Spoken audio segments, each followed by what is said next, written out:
Moreover, one of the most important factors in remaining healthy is taking preventive medicine. Recent advances in nutrition advise people to combat illness by taking vitamins or other nutritional supplements.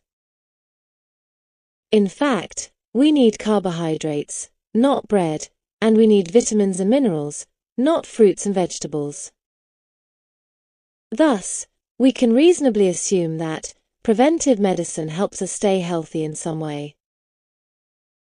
On the other hand, there are certain kinds of food which are not good for us: processed foods, refined foods, and high cholesterol foods.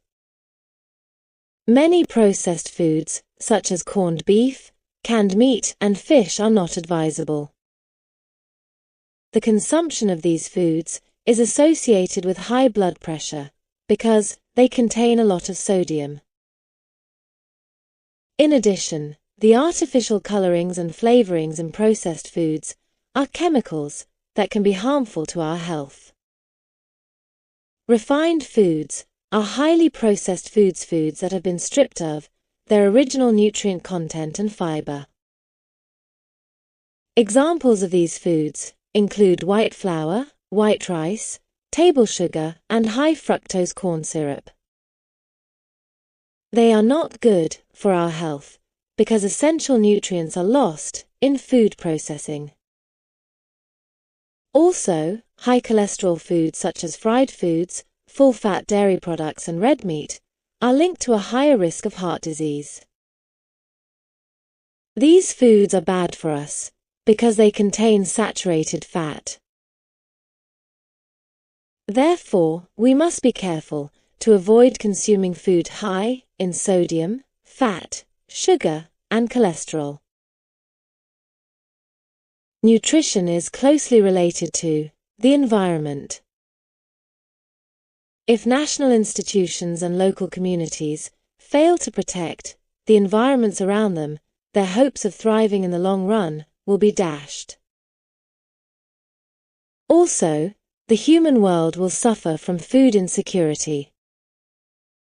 Forests bring many benefits to the human world. Being a haven of biodiversity, forests are an excellent source of foods, such as mushrooms, bamboo shoots, nuts, berries, leaves, and tubers.